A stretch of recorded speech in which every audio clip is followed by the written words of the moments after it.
বইপাঠ by আইকে চ্যানেলে আপনাদের সকলকে স্বাগতম। আমরা পড়ছিলাম পিনাকি ভট্টাচার্যের বই ইতিহাসের ধুলোকালি। আজকে দ্বিতীয় পর্ব। সিলেবাসকে হেফাজতীকরণ করা হয়েছে কি? সেকুলাররা হাহাকার করেছিল এই বলে যে সরকারি পাঠ্যক্রমকে হেফাজতীকরণ করা হয়েছে। তাদের অভিযোগ ছিল হেফাজত বেছে বেছে হিন্দু লেখকদের লেখা বাদ দেওয়ার সুপারিশ করেছে। সম্ভবত সেকুলাররা কখনো দেখেনি কৌমি মাদ্রাসার নিজেরা কি বাংলা পড়ায়। কৌমি মাদ্রাসাগুলোতে ক্লাস 5 পর্যন্ত নিজেদের বই নিজেরাই রচনা করে এবং বেফাক সেগুলো ছাপায়। এ বইগুলো লিখেন কৌমি গরানার বরেণ্য আলেমরাই।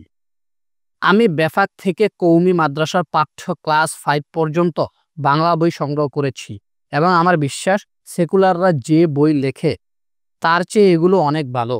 প্রথম শ্রেণীতে তারা প্রথম যে কবিতা পড়ে সেটা রবীন্দ্রনাথের ছুটি, দ্বিতীয় কবিতা কাজী নজরুল ইসলামের বোর হলো, তৃতীয় কবিতা জসিমউদ্দিনের মামার বাড়ি। দ্বিতীয় শ্রেণীতে আরও অনেক কবিতার সাথে তারা পড়ে মদনমোহন তর্কালঙ্কের আমার পণ, রবীন্দ্রনাথের আমাদের ছোট নদী, রজনীকান্ত সেনের স্বাধীনতার সুখ, নবকৃষ্ণ ভট্টাচার্যের কাজের লোক। তৃতীয় শ্রেণীতে কুসুম কুমারী দাসের কাজের ছেলে। চতুর্থ শ্রেণীতে কালিদাস রায়ের মাতৃভক্তি, যতীন্দ্র মোহন বাগচির কাজলা দিদি। পঞ্চম শ্রেণীতে সুনির্মল বসুর সবার আমি ছাত্র, জগদীশচন্দ্র বসুর গাছের জীবন কথা, সতেন্দ্রনাথ দত্ত অনুদিত উত্তম অদম। সেকুলাররা যে দাবি করেছিল হেফাজতীকরণ মানে হিন্দু বিদ্বেষ থেকে পাঠ্য বই থেকে বেছে বেছে হিন্দু লেখকদের লেখা বাদ দেওয়া, তাহলে তারা নিজেরা কেন তাদের লেখা পাঠ্য বইয়ে এত হিন্দু লেখকের লেখা ছাপিয়েছে? এর জবাব কি দেবেন তারা? আনিসুজ্জামানের আত্মজীবনীর প্রথম 2 খণ্ড কাল নিরবধি ও আমার 71 সাহিত্য রসিকের কাছে পরিচিত। তৃতীয় খণ্ডের বৃত্তান্ত শুরু যুদ্ধ শেষে লেখক যখন দেশে ফিরেছেন, রাস্তায় বাঙ্গা রেল সেতু, পাকিস্তানিদের পরিত্যক্ত বাংকার। কিন্তু যুদ্ধ জয়ই শেষ নয়, তারপরে আসল কাজ হলো দেশটাকে গড়ে তোলা। সেই গড়ার প্রাক্কালে চট্টগ্রাম বিশ্ববিদ্যালয়ের কয়েকজন ছাত্র দাবি তুললেন তাদের হোস্টেলে গরুর গোশত খাওয়ার ব্যবস্থা করতে হবে। আনিসুজ্জামান হতবম্ব, পাকিস্তান আমলও ছাত্ররা এহেন অন্যায় আবদার করেনি। এই বই ব্যক্তিজীবন ছাপিয়ে হয়ে উঠেছে উপমহাদেশের সার্বিক ট্র্যাজেডির প্রতিচ্ছবি। আনন্দবাজার পত্রিকা। বাংলাদেশের মুসলমান ছাত্রদের গরুর গোশত খেতে চাওয়াটা আনিসুজ্জামানের কাছে অন্যায় আবদার, আর এটা আনন্দবাজারের কাছে উপমহাদেশের সার্বিক ট্র্যাজেডি। এবার বুঝেন প্রগতিশীল ভাইয়েরা, আপনারা এতদিন প্রগতিশীলতা এবং সেকুলারিজমের নামে কলকাতার তৈরি মুসলমান বিদ্বেষ গিলিয়েছেন। কোনো বাম সেকুলার প্রগতিশীল কি আনিসুজ্জামানকে জিজ্ঞেস করেছেন, ভাই এটা কেন অন্যায় আবদার হবে, একটু বুঝিয়ে বলুন তো? ঢাকা বিশ্ববিদ্যালয়ের মাদ্রাসা ছাত্রদের সাথে বৈষম্যমূলক আচরণ। ঢাকা বিশ্ববিদ্যালয়ের ভর্তির ক্ষেত্রে মাদ্রাসা ছাত্রদের সাথে কি মাত্রার বৈষম্যমূলক আচরণ করা হয়েছে তা চিন্তারও অতীত। কোনো গণমুখী শিক্ষানীতির দাবিদাররা তাদের পাশে দাঁড়ায়নি। স্বাধীন গণতান্ত্রিক বাংলাদেশে এটা কিভাবে সম্ভব? একজন আব্দুর রহমানের উদাহরণ দেখি। ঢাকা বিশ্ববিদ্যালয়ের খ ইউনিটের ভর্তি পরীক্ষায় প্রথম হয়েছিল একজন মাদ্রাসার ছাত্র আব্দুর রহমান। প্রথম স্থান অধিকার করতে তাকে 42,000 শিক্ষার্থীকে পেছনে ফেলতে হয়েছিল। এদের একটি উল্লেখযোগ্য অংশ এসএসসি ও এইচএসসিতে জিপিএ গোল্ডেন 5 ও 5 পাওয়া, যাদের মধ্যে নটরডেম, বিকারুন্নেসা নুন, RAJUK model college, Holy Cross, ideal college, সকল ক্যাডেট কলেজ, সকল ক্যান্টনমেন্ট কলেজ সহ নামিদামি কলেজ সমূহের শিক্ষার্থীরা ছিল। ঢাকা বিশ্ববিদ্যালয়ের ভর্তি পরীক্ষার সবচেয়ে কঠিন অংশ ইংরেজি। অংশগ্রহণকারীদের 90% পরীক্ষায় ফেল করেছে। এর মধ্যে শুধু ইংরেজিতে ফেল করেছে 22,000। তাদের মধ্যে উল্লেখিত নামি দামি কলেজের শিক্ষার্থীরা রয়েছে। আব্দুর রহমান ইংরেজিতে ভালো করেছে, 30-এ পেয়েছে 28.50। সম্ভবত ইংরেজিতে প্রাপ্ত এটাই ছিল সর্বোচ্চ নম্বর। এরপর ঢাকা বিশ্ববিদ্যালয়ের ইংরেজি বিষয়ে পড়তে পারবে না আব্দুর রহমান, পড়তে পারবে না বাংলা, সাংবাদিকতা, আন্তর্জাতিক সম্পর্ক বা এই জাতীয় গুরুত্বপূর্ণ আরও কিছু বিষয়সমূহে। তার দোষ হলো সে মাদ্রাসার ছাত্র। যেই বিশ্ববিদ্যালয় ভর্তি নিয়ে এমন বৈষম্য নীতি অবলম্বন করতে পারে সেই বিশ্ববিদ্যালয়ের তো শিক্ষাদানেরই অধিকার নেই। সুতরাং বোঝা গেল সেকুলাররা কেন মাদ্রাসা ফোবিয়ায় ভোগে। মাদ্রাসা ছাত্রদের তাদের মেধা অনুযায়ী ভর্তি পরীক্ষায় সুযোগ দিলে 90% এর বেশি সেকুলার ভর্তি হতে পারবে না ঢাকা বিশ্ববিদ্যালয়ে। কমিউনিটি এডুকেশন কেন প্রাথমিক শিক্ষার সবচেয়ে ভালো মডেল? অমর্ত্য সেন তার নোবেল পুরস্কারের টাকা দিয়ে 1999 সালে প্রতীচি ট্রাস্ট প্রতিষ্ঠা করেছেন শিক্ষা নিয়ে কাজ করার জন্য। একই সাথে ভারত প্রতীচি ট্রাস্ট আর বাংলাদেশ প্রতীচি ট্রাস্ট, এই দুটি প্রতিষ্ঠান তৈরি হয়। ভারত ট্রাস্টে আছেন অমর্ত্য সেন ও দীপঙ্কর ঘোষ। সভাপতি হিসেবে আছেন অমর্ত্য সেনের মেয়ে অন্তরা দেব সেন। বাংলাদেশের অংশে আছেন সভাপতি হিসেবে রেহমান সোবাহান, কামাল হোসেন, ফজলে হাসান আবেদ, সুলতানা কামাল ও মেঘনা গুহ ঠাকুরতা। প্রতিষ্ঠানটির পরিচয় দেওয়া দরকার ছিল, কারণ তারা সকলেই বাংলাদেশের সো কল্ড প্রগতিশীল ও সেকুলারদের কাছে খুব গ্রহণযোগ্য। তারা পশ্চিমবঙ্গে খুব ভালো কিছু কাজ করেছে, বিশেষ করে শিক্ষা ক্ষেত্রে গবেষণা ও পর্যালোচনার কাজটি। শিশু শিক্ষা নিয়ে তারা পশ্চিমবঙ্গে বেশ কয়েক বছর ধরে একটা গবেষণা করেন। তার ফলাফল খুব মজার। ফলাফলটা জানার আগে পশ্চিমবঙ্গে শিশু শিক্ষা কেন্দ্র বলে একটা জিনিস আছে, সেটা জেনে নেওয়া উচিত। কোনো লোকালয়ের 1 কিলোমিটারের মধ্যে যদি প্রাথমিক বিদ্যালয় না থাকে, তাহলে সেখানে একটা শিশু শিক্ষা কেন্দ্র খোলা হয়। এটা আমাদের দেশের মক্তব বা পাঠশালার মতো কমিউনিটি এডুকেশন সেন্টার।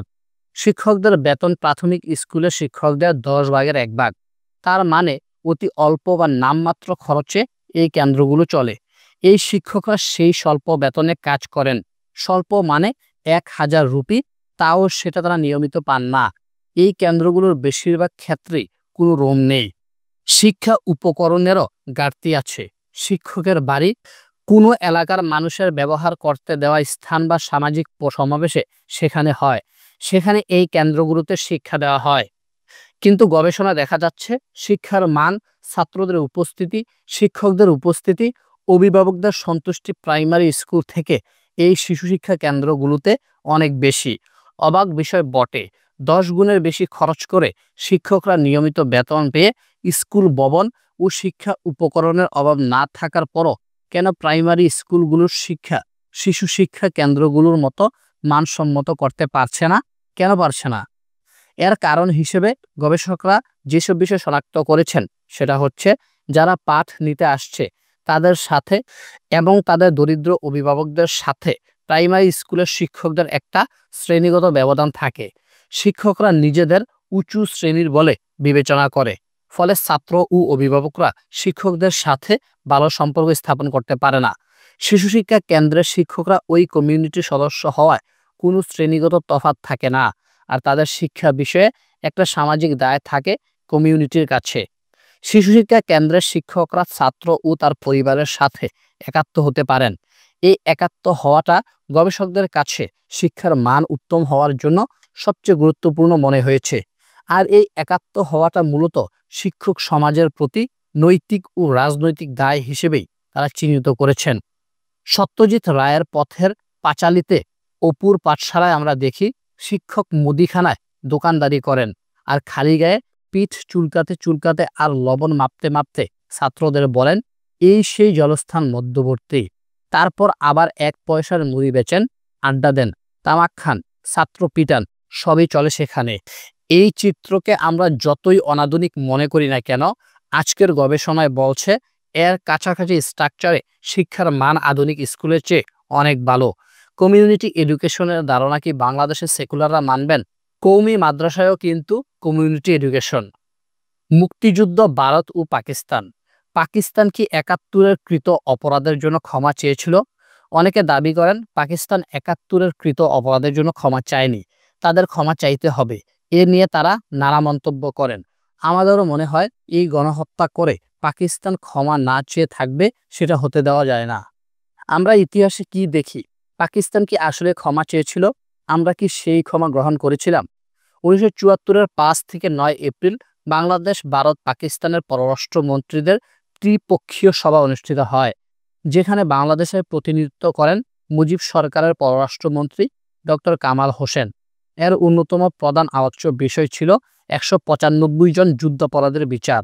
এই সভায় পাকিস্তানের প্রতিরক্ষা ও পররাষ্ট্রমন্ত্রী বলেন, আমার সরকার কোনো অপরাধ সংগঠিত করে থাকলে তার নিন্দা জানায় এবং গভীর দুঃখ প্রকাশ করছে। এদিকে পাকিস্তানের প্রধানমন্ত্রীও বলেন, মিটমাট ত্বরান্বিত করার জন্য অতীতের সমস্ত ভুল ক্ষমা করে দিন এবং ভুলে যান। এই দুই বক্তব্যের পরিপ্রেক্ষিতে বাংলাদেশ সরকার সিদ্ধান্ত নেয় ক্ষমাশীলতার নিদর্শন স্বরূপ এই বিচার প্রক্রিয়ায় আর অগ্রসর হবে না। দেশে ফিরে 11 এপ্রিল 1974 সালে ডক্টর কামাল হোসেন বলেন, বাংলাদেশে পাকিস্তান যে অপরাধ করেছে তা প্রতিষ্ঠা করা, পাকিস্তান কর্তৃক তার সব অপরাধকে স্বীকার করানো এবং বাংলাদেশের বিচার অনুষ্ঠানে সামর্থ্যতা প্রতিষ্ঠা করাই ছিল প্রস্তাবিত যুদ্ধাপরাধী বিচারের মুখ্য উদ্দেশ্য। বর্তমান ক্ষেত্রেও পাকিস্তান তার অপরাধ স্বীকার ও ক্ষমা প্রার্থনা করায় এই লক্ষ্য অর্জন করা গেছে। ডক্টর কামাল হোসেনের এই বক্তব্য পরদিন দৈনিক বাংলায় প্রকাশিত হয়। লক্ষণীয় বিষয় হচ্ছে, মুজিব সরকারের পররাষ্ট্রমন্ত্রী প্রকাশ্যে বিবৃতি দিচ্ছে পাকিস্তান অপরাধ স্বীকার করেছে ও ক্ষমা চেয়েছে। তাহলে মুজিব সরকারের পররাষ্ট্রমন্ত্রী কি সেদিন দেশের জনগণকে মিথ্যা কথা বলেছিল? এই প্রসঙ্গে উল্লেখ করা যায়, 1973-এর নির্বাচনে যুদ্ধাপরাধের বিচার আওয়ামী লীগের অন্যতম প্রধান নির্বাচনী প্রতিশ্রুতি ছিল। এটা কি তথাকথিত চেতনার শোল? এজেন্টরা জানে না? ভালোই জানেন। তবুও তারা এটা নিয়ে কথা বলেন কেন? কথা বলেন কারণ তারা বাংলাদেশের জনগণকে বোকা ভাবেন। রাষ্ট্রের নানান অসঙ্গতি, জুলুম ও অন্যায় আড়াল করার জন্য তারা এমন সব বিতর্ক হাজির করেন যাতে রাষ্ট্রের জুলুম চাপা পড়ে যায়, আড়ালে চলে যায়। পাকিস্তানকে আমরা গণহত্যার দায়মুক্তি দিতে চাই না, কিন্তু চেতনাজীবীদের জবাব দিতে হবে কেন তারা এবং তাদের সরকার 1974-এ পাকিস্তানের বক্তব্যকে অপরাধ স্বীকার করা আর ক্ষমা প্রার্থনা বলে গ্রহণ করেছিল। বাংলাদেশের মুক্তিযুদ্ধে ভারত কি খায়েশে সাহায্য করেছিল? আমরা বুঝতেই পারি ভারতের রাজনৈতিক উদ্দেশ্য ছিল, কিন্তু তারা তাদের বয়ানে সেই সব আলাপ কিভাবে করেছিল তার কিছু হদিস নেওয়া যাক। প্রজা সোশ্যালিস্ট পার্টির সমর গুহ বলেছিলেন, বাংলাদেশের স্বাধীনতা আমাদের বাংলা ভাগের বেদনা উপশমের একটা সুযোগ সৃষ্টি করেছে, কিন্তু পূর্ববঙ্গের মুসলমানরা তো বাংলা ভাগ চায়নি। বাংলা ভাগ তো চেয়েছিল পশ্চিমবঙ্গের হিন্দু নেতারা, তাদের গোয়ারতুমিতেই বাংলা ভাগ হয়েছিল। তাহলে বাংলা ভাগ সমরগুহদের জন্য বেদনার বিষয় হবে কেন? সেটার কারণ হচ্ছে, বাংলা ভাগ হয়ে পাকিস্তান সৃষ্টির সাথে সাথেই পূর্ববঙ্গের জমিদারিও তাদের হাতছাড়া হয়ে যায়। জমিদারি লুণ্ঠনের টাকা পশ্চিমবঙ্গে আসা বন্ধ হয়ে যায়। এর সাথে শুরু হয় পূর্ববঙ্গ থেকে যাওয়া উদ্বাস্তুদের স্রোত। কলকাতার সমৃদ্ধিতে বাটা পড়ে। এটাই তাদের কাছে বাংলা ভাগের বেদনা। যেই ভুল তারা করে ফেলেছিল সেটা শোধরানোর সুযোগ এসেছে বলে তারা মনে করেছিল। তারা আর কি কি ভেবেছিল এই বিকল্প পথে জমিদারি ফিরে পাওয়ার তরিকা হিসেবে? মুক্তিযুদ্ধ চলাকালে ইন্ডিয়ার জার্নাল লিখেছিল, স্বাধীন বাংলাদেশ তৈরি হলে বাংলাদেশ ও ভারতের পারস্পরিক উপকারী বাণিজ্য এবং অর্থনৈতিক সম্পর্ক সৃষ্টি হবে। ভৌগোলিকভাবে উপমহাদেশে যে পরিবহন ও বাণিজ্য লেনদেনের যোগাযোগ ব্যবস্থা ছিল তা পুনঃস্থাপন ভারতের পূর্বাঞ্চলীয় অঞ্চলে উৎপাদন খরচ কমাবে। এই একীভূত বিশাল বাজার বিপুল বিনিয়োগকে আকৃষ্ট করবে। মৃতপ্রায় পশ্চিমবঙ্গের অর্থনীতি পুনরুজ্জীবিত হবে এবং দীর্ঘমেয়াদে তার রাজনীতিও পরিবর্তিত হবে। এক্ষেত্রে উল্লেখ করা যেতে পারে, পশ্চিমবঙ্গের অর্থনৈতিক দুর্গতির সাথে সাথেই সেখানে বাম ও চরমপন্থার উত্থান ঘটেছিল। রাজনীতির পরিবর্তন হবে, অশোক সঞ্চয় গুহ তারই ইঙ্গিত দিয়েছেন। আর ব্রিটিশ আমলের যোগাযোগ ব্যবস্থার পুনঃস্থাপন বলতে যা বোঝাতে চেয়েছিলেন তা হচ্ছে আজকের কানেক্টিভিটির নামে ট্রানজিট আর ট্রান্সশিপমেন্ট। 1971 সালের জুলাই মাসে তারা লিখেছিল, একটি বন্ধুসুলভ বাংলাদেশ ভারতীয় পণ্যের একটি অবাধ বাজার উন্মুক্ত করে দেবে। পশ্চিমবঙ্গের জন্য তা একটি পরিপূরক অর্থনীতি হয়ে দাঁড়াবে। ডুবতে থাকা পশ্চিমবঙ্গের অর্থনীতির জন্য তা যথেষ্ট উৎসাহ সঞ্চার করবে। মুক্তিযুদ্ধের পরপরই দ্য হিন্দুতে একটা নিবন্ধ ছাপা হয়। সেখানে লেখা হয়, বাংলাদেশের জন্মের ফলে ভারতের কৌশলগত প্রকল্প ত্রিপুরায় তেলের অনুসন্ধান কাজটি সম্পূর্ণ হবে।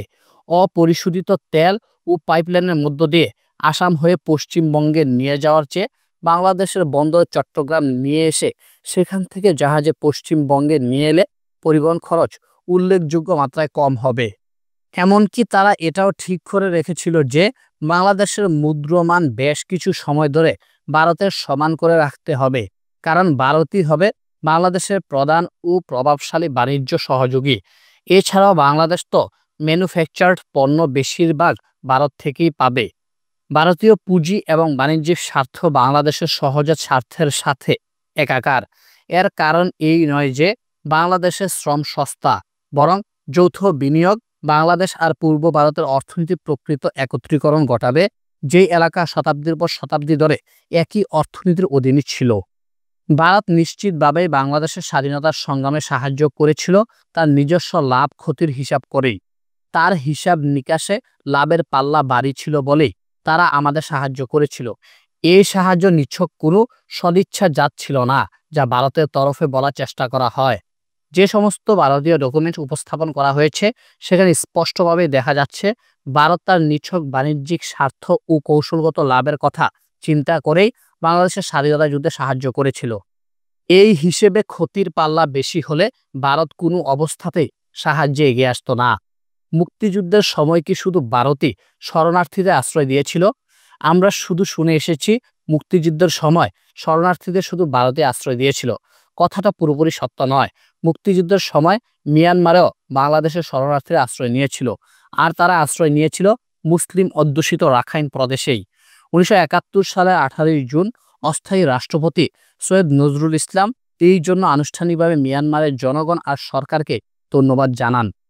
অবশ্য মিয়ানমারের মুসলিম জনগণের বদান্যতার এই ইতিহাসকে মুছে দেওয়া হয়েছে এবং ভারতকে শরণার্থীদের আশ্রয় দেওয়ার পূর্ণ কৃতিত্ব দেওয়া হয়েছে। সেই কারণে রোহিঙ্গাদের তাড়িয়ে দেওয়ায় আমাদের চেতনা শিবিরে কোনো গ্লানি হয়নি। নিশ্চয়ই রোহিঙ্গাদের মধ্যে বয়স্করা এই ঘটনা জানে। তারা আমাদের কি বলেছে, আমাদের নিয়ে কি ভেবেছে ভাবুন একবার। একবারও কি কেউ বলেনি অকৃতজ্ঞ? ভারত সম্পর্কে ভুল ধারণা। শত্রু সম্পত্তি আইনের মতো আইন ভারতে হয়েছে অনেক আগে। ছোটবেলা থেকে শুনে আসছি শত্রু সম্পত্তি আইনের কথা।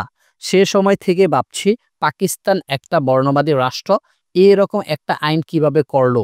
এই শত্রু সম্পত্তি আইন হয় 1965 সালে। ভারতে দ্য ইভাসিভ প্রপার্টি অর্ডিন্যান্সেস নামে একটা কালো অধ্যাদেশ হয়েছিল 1949 সালে।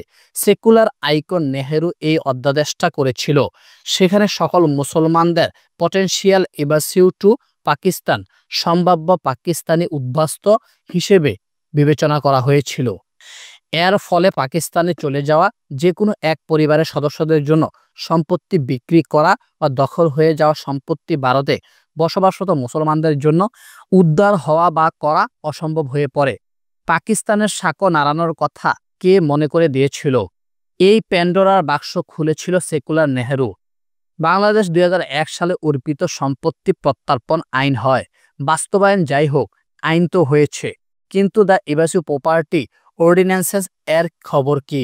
বাংলাদেশে যারা শত্রু সম্পত্তি আইন বাতিলের দাবিতে এতদিন আন্দোলন করেছিলেন, তারা কি দুই দেশের দুই আইন দ্য ইভাসিভ প্রপার্টি অর্ডিন্যান্সেস এবং শত্রু সম্পত্তি আইনের বিরুদ্ধে একসাথে দুই দেশে আন্দোলন করতে পারতেন কিনা?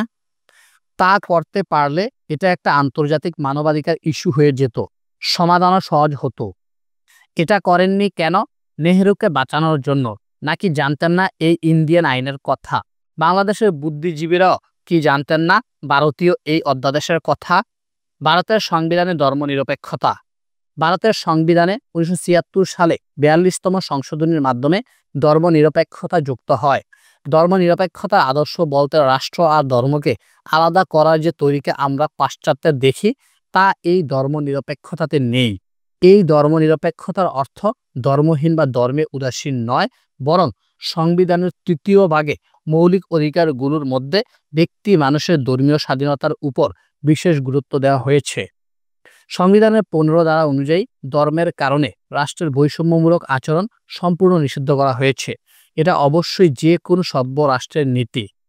25-1 ধারায় বলা হয়েছে যে প্রত্যেক নাগরিককেই নিজের ধর্ম ঘোষণা, আচরণ এবং প্রচার করার সমান অধিকার আছে।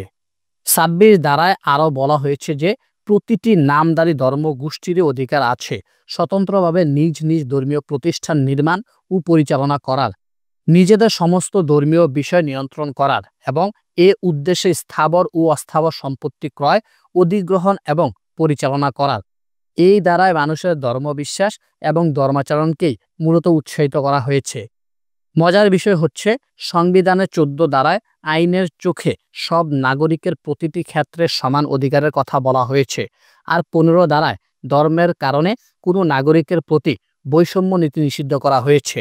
অথচ আরও একটু খতিয়ে দেখলে দেখা যাবে 14 এবং 15 ধারায় ঘোষিত নীতি ভারতের একই সংবিধানে ও রাষ্ট্রীয় প্র্যাকটিসে নিদারুণভাবে উপেক্ষিত হয়েছে। যেমন আইন ব্যবস্থা হিন্দু ধর্মাবলম্বীদের প্রতি পক্ষপাত দুষ্ট। উদাহরণ হিসেবে বলা যায় সংবিধানের 15(4) এবং 16(4) ধারায় পিছিয়ে পড়া শ্রেণীদের জন্য শিক্ষা ও চাকরিতে যে সংরক্ষণের অধিকার আছে সরকারি নীতিতে এবং আইনে, তা শুধু হিন্দু ধর্মাবলম্বীদেরই জন্য প্রয়োগ করা হয়। পিছিয়ে পড়া মুসলিম বা খ্রিস্টানদের জন্য তা প্রয়োগ করা হয় না। হিন্দু ধর্মীয় প্রতিষ্ঠানগুলোতে সরকারি অনুদানের ব্যবস্থা রয়েছে, অথচ মুসলমানদের ধর্মীয় প্রতিষ্ঠানগুলোতে সেই রকম অনুদানের কোনো বিধি নেই। আবার অবিভক্ত হিন্দু পরিবারের জন্য আয়কর আইনে কয়েকটি বিশেষ সুবিধা দেওয়া হয়েছে যা অন্য ধর্মের মানুষের ক্ষেত্রে নেই। আমাদের সেকুলার পন্থীদের কাছে ভারতের নিরপেক্ষতার মডেলই আদর্শ। ভারতের মডেলের ধর্মচারণকে মূলত উৎসাহিত করা এবং ভেতরে ভেতরে হিন্দুত্বের প্রতি পক্ষপাতের বিষয়ে তারা কি বলেন জানতে ইচ্ছা করে। ভারতীয় ধর্ম নিরপেক্ষতার স্বরূপ। ভারতের প্রথম সাধারণ নির্বাচনের একটা পোস্টারের নেহেরুর নির্বাচনী প্রতিশ্রুতি ছিল সেকুলার ভারত গড়ার। কিন্তু নেহেরু তার জীবদ্দশায় ভারতের সংবিধানে সেকুলারিজম শব্দটা যোগ করেননি। ভারতের সংবিধানে সেকুলারিজম যুক্ত হয়েছে 1976-এ। অবাক বিষয় নয় কি, ভারতের সংবিধানে সেকুলারিজম যেই ফর্মে ঢুকেছে সেটার পর্যালোচনা করলে এটাই বেরিয়ে আসে যে ভারতের জন্ম ভারতীয় মানসিক কিছু পরিবর্তন করেছিল। আজন্ম শত্রু পাকিস্তানের বুক চিরে যে নতুন রক্তাক্ত বাংলাদেশের জন্ম হলো, সেই বাংলাদেশের মুসলমানরাই তো পাকিস্তান আন্দোলনে অগ্রগামী ছিল। এই পরিবর্তিত শত্রুকে কি নামে ডাকলে স্বস্তিকর হয় ভারতের জন্য? আমার ধারণা বাংলাদেশের কাঁধে চাপিয়ে দেওয়া সেকুলারিজম সেই স্বস্তিকর ডাকনাম যা বাংলাদেশের মুসলমান পরিচয়কে তাদের কাছে মৃদু করে। নেহেরু নিজেকে প্রকাশ্যে ধর্মে অবিশ্বাসী বলতেন, কিন্তু Ashis Nandy the romance of the state and the fate of dissent in the tropics এ জানাচ্ছেন নেহেরু ছিলেন জ্যোতিষে বিশ্বাসী এবং ব্যক্তিগত জীবনে গোপনাচারী হিন্দু।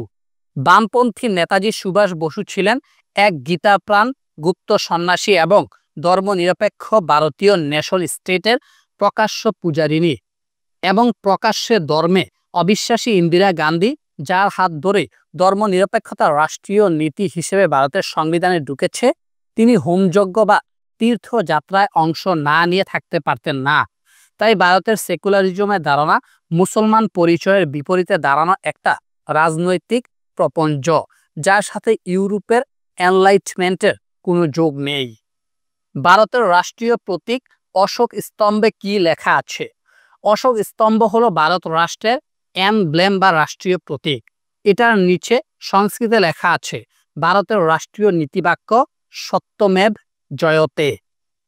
এর অর্থ সত্যের জয় অবশ্যম্ভাবী। অর্থ যতই মধুর হোক না কেন, এটা ধর্মীয় মন্ত্র। সত্যমেব জয়তে মার্কণ্ড উপনিষদের একটি মন্ত্র।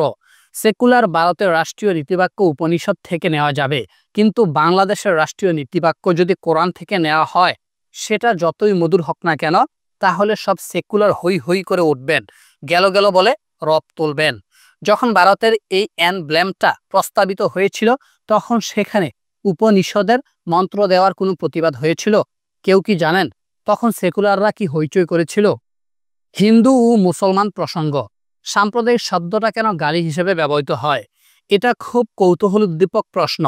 কোনো সম্প্রদায়ের সাথে বাস করা ও মিশে থাকার ফলে তাদের জন্য তৈরি হওয়া আলাদা অনুভূতির সৃষ্টি নেতিবাচক কিছু নয়। নিজ সম্প্রদায়ের সাথে থাকা বুঝাতে সাম্প্রদায়িক একটা ইতিবাচক শব্দ। ঠিক যেমন ইংরেজিতে কমিউন বা কমিউনিটি শব্দটা খুবই ইতিবাচক শব্দ।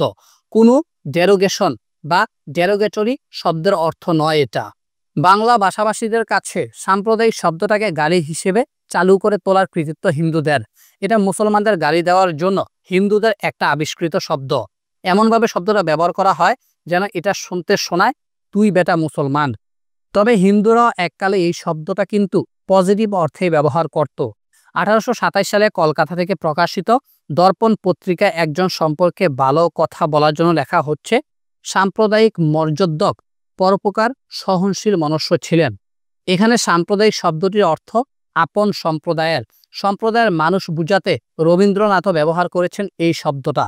তিনি লিখেছেন, পুরুপে সৌন্দর্য চর্চা সৌন্দর্য পূজা বলিয়া একটা সাম্প্রদায়িক দোয়া আছে।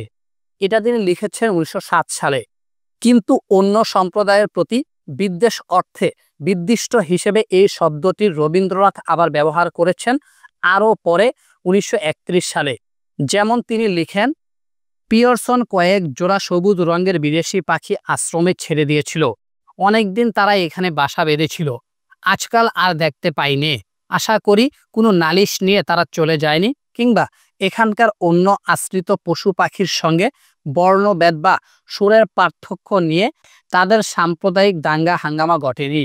সেই কারণে প্রায় 100 বছর আগে জ্ঞানেন্দ্র মোহন দাশের বাংলা অভিধানে সাম্প্রদায়িক শব্দ বলে কোনো শব্দ নেই। 1934 সালে হরিচরণ বন্দ্যোপাধ্যায়ের বঙ্গীয় শব্দকোষে সাম্প্রদায়িক শব্দের অর্থ বলা হয়েছে সম্প্রদায় হইতে আগত, সম্প্রদায় বিশেষের মতাবলম্বী। কিন্তু অধুনা সংসদ বাংলা অভিধানে এই সাম্প্রদায়িকতা শব্দের এইবার একটা 3 নম্বর অর্থ যুক্ত হতে দেখি, তা হচ্ছে সম্প্রদায়গত বেদ বুদ্ধি সম্পন্ন। তাহলে আমরা খুব স্পষ্ট দেখতে পেলাম এই শব্দটিকে একটা গালি হিসেবে ব্যবহারের জন্য এখানে খুব কৌশলে নির্মাণ করা হয়েছে। কিন্তু গালিটা কাকে? এবার দেখুন এটার প্রথম দিককার পলিটিক্যাল ব্যবহার। 1937 সালে শেরেবাংলা অবিভক্ত বাংলার প্রধানমন্ত্রী হয়ে বেঙ্গল প্রজাতন্ত্র আইনের একটা সংশোধনী বিল আনেন। সেই বিলে ছিল বঙ্গীয় প্রজাস্বত্ব আইনের 3টা সংশোধনী। বলে রাখা ভালো, এই বঙ্গীয় প্রজাস্বত্ব আইন দিয়েই চিরস্থায়ী বন্দোবস্তের মাধ্যমে আমাদের পূর্বপুরুষদের জমি কেড়ে নিয়ে জমিদারি প্রথার আইনি ভিত্তি সৃষ্টি করা হয়। শেরেবাংলার সংশোধনীগুলো ছিল: 1. রায়ত যদি জমি হস্তান্তর করতে চায়, জমিদারের বাগড়া দেওয়া ছাড়াই জমি স্বাধীনভাবে হস্তান্তর ও ভাগ করতে পারবে। 2. জমিদারদের খাজনা বৃদ্ধির অধিকার রদ করা হয়। 3. সেলামি ও নাজরানা ফি নামের জমিদারকে দেওয়া জমি হস্তান্তর ফি বাতিল করা হয়। খেয়াল করে দেখবেন, জমিদারদের কর্তৃত্বকে ব্যাপকভাবে খর্ব করা হয়েছিল এই বিলে। হিন্দু জমিদাররা এই প্রথম এই বিলকে সাম্প্রদায়িক বলে প্রত্যাখ্যান করে।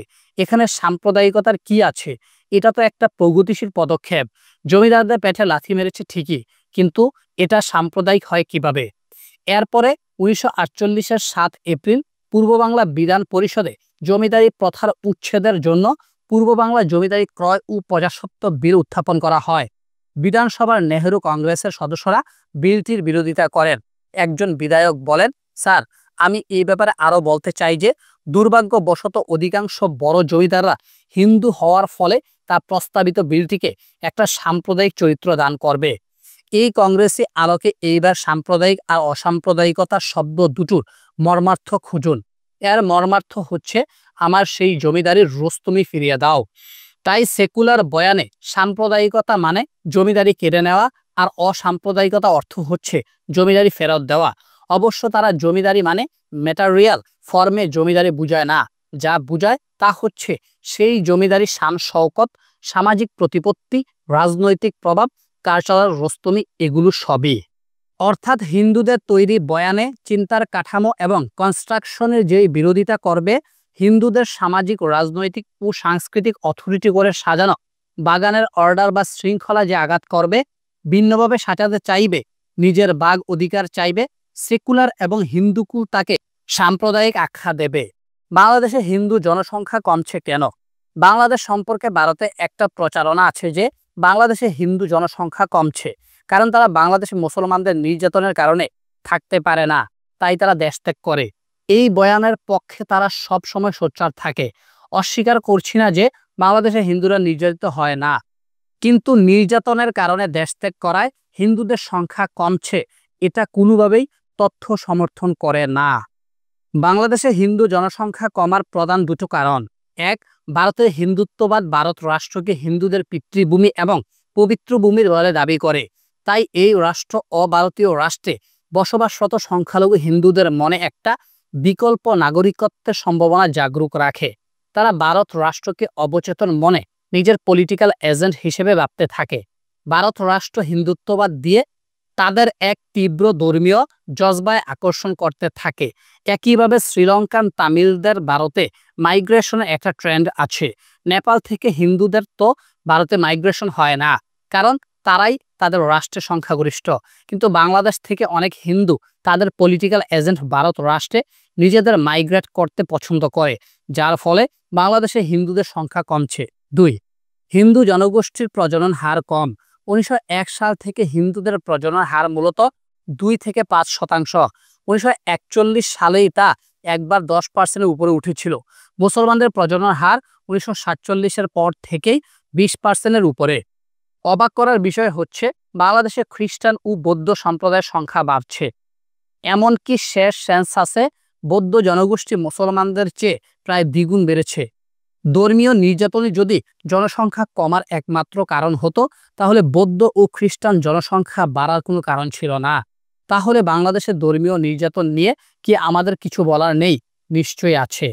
এই সমস্যা আসলে কোনো ধর্মীয় সমস্যা নয়, এই সমস্যা মূলত রাষ্ট্র গঠনের সমস্যা। একটা সফল রাষ্ট্র বানাতে পারলে এই সমস্যা থাকতো না। এপার ও ওপারের সেকুলাররা মনে করে বাংলাদেশকে সাম্প্রদায়িক প্রমাণ করতে না পারলে বুঝি নাগরিক হিসেবে হিন্দু বা হিন্দু সম্প্রদায়ের উপর অত্যাচার নির্যাতনের আর কোনো ব্যাখ্যা দেওয়া যাবে না। হিন্দু যে কারণে নির্যাতিত হোক, তাকে সংখ্যাগরিষ্ঠ মুসলমানদের হাতে সংখ্যালঘু হিন্দুর অত্যাচার নির্যাতন হিসেবে ব্যাখ্যা যেন করতেই হবে।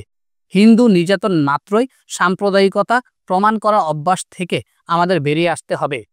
হিন্দু যে কারণে নির্যাতিত হোক, তাকে সংখ্যাগরিষ্ঠ মুসলমানদের হাতে সংখ্যালঘু হিন্দুর অত্যাচার নির্যাতন হিসেবে ব্যাখ্যা করা যাবে না। এটার ওয়ান অর টেরর প্রজেক্টের বয়ান, যার লক্ষ্য হচ্ছে মুসলমানদের বর্বর, পরধর্মে অসহিষ্ণু, ভিন্ন চিন্তার প্রতি খড়গহস্ত হিসেবে দেখানো। এ দেশের হিন্দুদের নিজেদের বাংলাদেশের নাগরিক হিসেবে হিস্সা দাবি করতে হবে।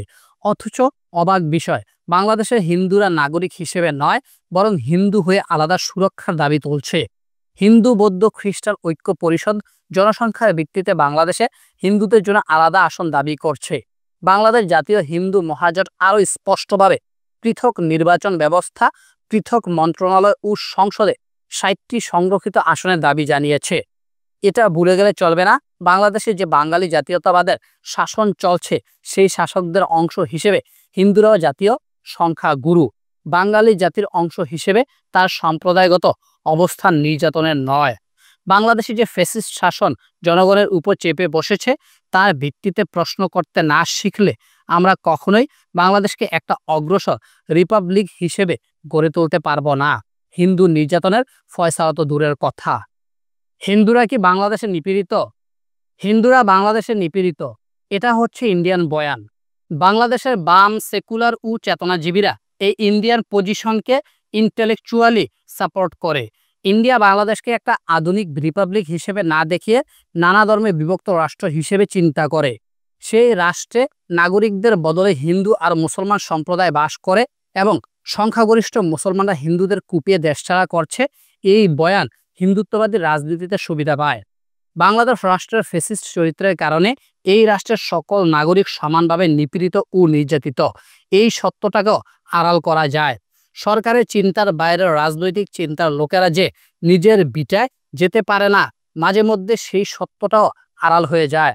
গুম, অপহরণ, ক্রসফায়ার, জেল, জুলুম আর গুলিতে যে সংখ্যাগরিষ্ঠ মুসলমান সম্প্রদায় অনেক বেশি নির্যাতিত হয়েছে, তার যে অনেক বেশি রক্ত ঝরেছে, জীবন গেছে, সেই সত্যটাও আড়াল হয়ে যায়। ইন্ডিয়ান এই যুক্তির পক্ষে তারা যে তথ্য হাজির করে তা হচ্ছে বাংলাদেশে হিন্দু জনসংখ্যা কমছে, তারা দেশ ত্যাগ করছে, অথচ বাংলাদেশে খ্রিস্টান ও বৌদ্ধ সম্প্রদায়ের সংখ্যা বাড়ছে। এমনকি শেষ সেন্সাসে বৌদ্ধ জনগোষ্ঠী মুসলমানদের চেয়ে প্রায় দ্বিগুণ বেড়েছে। ধর্মীয় নির্যাতনই যদি জনসংখ্যা কমার একমাত্র কারণ হতো, তাহলে বৌদ্ধ ও খ্রিস্টান জনসংখ্যা বাড়ার কোনো কারণ ছিল না। এর কারণ অন্য কোথাও। কলকাতার বর্ণ হিন্দুরা মুসলমানদের সাথে থাকতে চায়নি 1947-এ, তাদের সাথে ক্ষমতা ভাগাভাগি করতে চায়নি। তাই মুসলমানরা না চাইলেও হিন্দুদের জেদের কারণে বাংলা ভাগ হয়েছে। হিন্দুরা মুসলমানদের সাথে এক দেশের নাগরিক হয়ে থাকবে না, তাই তারা সেই সময় থেকে দেশ ত্যাগ করছে। এটা সম্প্রদায়গত সচেতন সিদ্ধান্ত, কিন্তু তারা এর দায় বাংলাদেশের মুসলমানদের উপর চাপাতে চায়। এখানে বাঙালি মুসলমানদের কোনো দায় নেই। আমি আগেই বলেছি, ভারতের হিন্দুত্ববাদ ভারত রাষ্ট্রকে হিন্দুদের পিতৃভূমি এবং পবিত্র ভূমি বলে দাবি করে। ভারত রাষ্ট্র অভারতীয় সংখ্যালঘু হিন্দুদের মনে একটা বিকল্প নাগরিকত্বের লোভ জাগিয়ে তোলে। অভারতীয়রা ভারত রাষ্ট্রকে অবচেতন মনে নিজের পলিটিক্যাল এজেন্ট হিসেবে ভাবতে থাকে। ভারত রাষ্ট্র হিন্দুত্ববাদ দিয়ে তাদের এক তীব্র ধর্মীয় জজবায় আকর্ষণ করতে থাকে। আমরা বাংলাদেশের মুসলমানদের লগে মিলেমিশে থাকুক, এই চিন্তা হিন্দু সম্প্রদায়ের মধ্যে যেদিন থেকে শুরু হবে সেদিন বাংলাদেশের নতুন জামানার শুরু হবে। হিন্দু নির্যাতনে ইন্ডিয়ান রেকর্ড বাজিয়ে বাংলাদেশে পরিস্থিতির কোনো পরিবর্তন আনতে পারবে না। এটা যত তাড়াতাড়ি বাম সেকুলার ও চেতনাজীবীরা বুঝবে ততই হিন্দুদের মঙ্গল। এই সত্য কথাটার জন্য আমি বাম সেকুলার চেতনাবাজ আর শিব সেনাদের কাছে হিন্দু বিদ্বেষী হয়ে যাই। আশ্চর্যের বিষয়।